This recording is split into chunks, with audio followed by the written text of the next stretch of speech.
Most of us grow up believing a very specific story about how the world works. We are told that wealth, success, and rising to the top are the direct results of effort. Work harder, we are told. Be disciplined. Wake up earlier.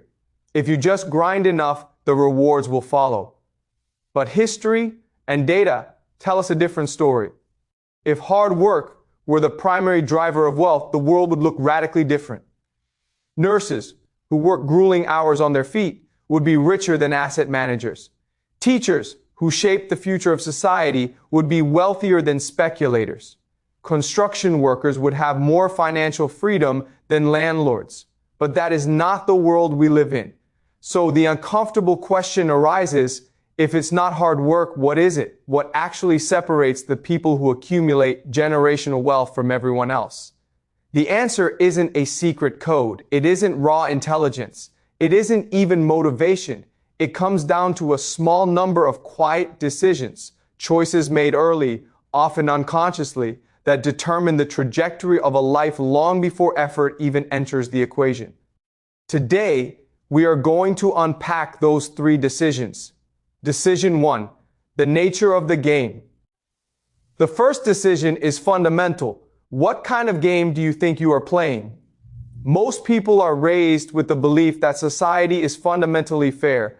We are taught that if you follow the rules, if you study hard, wait your turn, and don't cause trouble, the system will eventually reward you. This belief is powerful because it creates obedient citizens, but it also creates a dangerous trap. If you believe the system is fair, then when you fail, you internalize it. You blame yourself. You think, I didn't work hard enough. I wasn't smart enough. You assume the defect is in you, not the structure. People who become wealthy rarely think this way. They don't assume the rules are fair. They assume the rules are flexible. They don't ask, what am I supposed to do? They ask, what actually happens in reality? They notice things others miss. They see that rules are enforced differently depending on who you are. They see that connections often outweigh credentials. They realize that outcomes depend less on effort and more on position. Once you see this, you stop treating life like a moral test where the good are rewarded. You start treating it like a strategic system. Take education, for example. For most people, school is about acquiring skills. You get the degree to get the job. But for the wealthy, education is primarily about signaling and networking. The degree itself is secondary. The point is who you meet, who trusts you, and who you gain access to. Two people can work equally hard, but if one has access to a powerful network and the other doesn't, their outcomes will be worlds apart.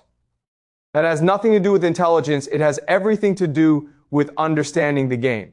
So the first quiet decision is this. Do you believe the system rewards effort, or do you understand that it rewards position? Decision 2, the reality of risk. The second decision revolves around risk. There is a popular myth that rich people are just braver than everyone else, that they have a higher tolerance for risk. But that is not accurate. The real difference isn't risk tolerance, it's risk consequence. For someone with money, failure is an inconvenience. It's a tax write-off. It's a learning experience. For someone without money, failure can be catastrophic. It can mean eviction. It can mean hunger. If a wealthy person starts a business and it fails, they dust themselves off and try again. If a poor person starts a business and it fails, they might lose their home. Therefore, avoiding risk if you are poor isn't fear, it is rational behavior. It is survival. Rich people can take risks because they are protected from the downside. They have savings, family support, and social capital. When people say, just take a leap of faith, they are usually speaking from a position where there is a safety net below them. Over time, this creates a massive divergence. People who can afford to take risks gain experience, visibility, and high reward opportunities. People who cannot afford risk stay in safe, low growth lanes. The quiet decision here isn't about courage. It's about whether you spend your early years building a safety net that allows you to take risks later, or whether you are forced to focus solely on survival. Decision 3, the horizon of time. This brings us to the third decision, time. Most people are forced to think short term. When you have bills, rent, and immediate needs, your horizon is pressed up against your face. You evaluate success by the month or even by the week. You focus on income because income solves today's problems. But people who accumulate wealth think in decades. They don't focus on income, they focus on ownership. Income stops the moment you stop working. Ownership continues. This could be owning assets, equity, intellectual property, or platforms. The wealthy are willing to accept lower short-term rewards if it gives them long-term leverage. They might take a lower-paying job that offers equity, or spend years building a business that pays nothing initially. Again, this is much easier to do when your basic needs are secure. You cannot think about a 10-year horizon when you don't know how you're going to pay rent next month. Identity plays a role here too. People who remain poor are often treated as replaceable. They are told to be grateful for what they have. People who become rich grow up being treated as valuable. Their time is respected. Their opinions matter. This changes how they negotiate and how they see themselves in the world. The compounding effect over time, these three decisions reinforce each other. Seeing the system as strategic leads to better positioning. Better positioning makes risk survivable. Survivable risk allows for long-term thinking. Long-term thinking leads to ownership. Meanwhile, the person who believes the system is fair works harder and harder within constraints that never change. This is not about blaming individuals. We don't choose our starting conditions. Family wealth, geography, and social class dictate which of these decisions are even available to us. But understanding these patterns is crucial. If you don't understand them, you will internalize your struggles as personal failings. And that belief keeps the system stable. Those at the top believe they deserve their success, and those at the bottom believe they deserve their struggle. The role of uncertainty. There is another layer to this that is often missed. We talk about money as if it is the goal, but money is really just a tool. It is a buffer against uncertainty. Uncertainty shapes behavior more than motivation ever could. When someone lives with constant uncertainty about their health, their housing, or their job, their brain adapts. They become hyper-efficient at short-term problem solving. They become reactive. But reaction is not strategy. Strategy requires slack. It requires the mental space to say, if I do nothing right now, I will still be okay. Most people do not have that luxury. So when advice says think long-term, it ignores the reality of the listener. You cannot think long-term when the short-term is on fire. This is why awareness alone can be dangerous. You might start seeing the system clearly, noticing the unfairness and the manipulation. But without structure, that awareness doesn't lead to action, it leads to paralysis. You see the trap, but you don't see the exit. Many people stop here. They become the cynic, the one who sees through it all.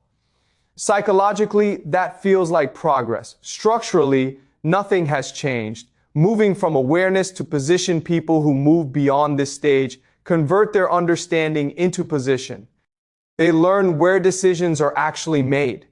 They learn which institutions matter. They learn how power reproduces itself through habit and access. This process rarely looks dramatic. It looks boring. It looks like meetings, introductions, reputation management, and consistency. It isn't about rebellion, it's about insertion. Another misconception is confidence. We assume wealthy people are naturally more confident. But confidence is usually a result, not a cause. When you see people like you succeeding, confidence feels natural. When you see people like you struggling, confidence feels risky. What looks like hesitation in the poor is often learned caution. If a wrong move costs you everything, you optimize for survival. If a wrong move costs you little, you optimize for learning. The rich fail early and often because the cost is low. This creates a compounding advantage of experience. The invisible scaffolding. When we look at successful people, we see the outcome, the business, the car, the house. We don't see the invisible scaffolding that held them up. We don't see the parents who provided a safety net, the social networks that provided trust, or the environment that reduced volatility. This scaffolding allows them to make those quiet decisions we talked about. Positioning, placing yourself in environments where opportunities flow. Trust calibration, knowing who to rely on so your efforts compound. Risk allocation, taking bets that are survivable. These decisions are iterative. One good decision early in life, like moving to a growing city or choosing a high-leverage mentor, compounds into dozens more. Conversely, for those without scaffolding, friction is constant. Debt, legal barriers, and lack of access act as a drag on every unit of effort.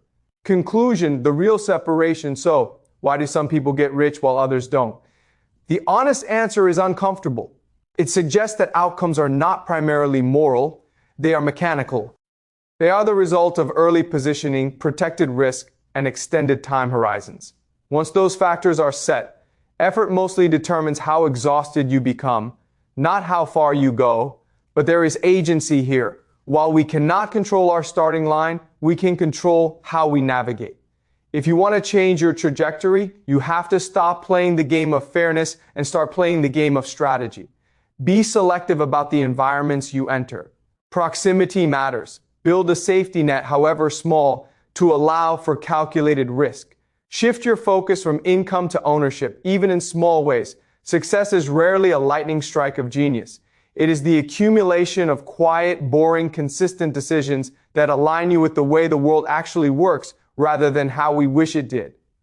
The difference between an ordinary life and an extraordinary one is not always visible. It is quiet, it is subtle, but it is profoundly real. So ask yourself, are you making the decisions that put you on the path to ownership and leverage, or are you just working harder within a cage? The answer to that question will quietly, relentlessly shape the rest of your life.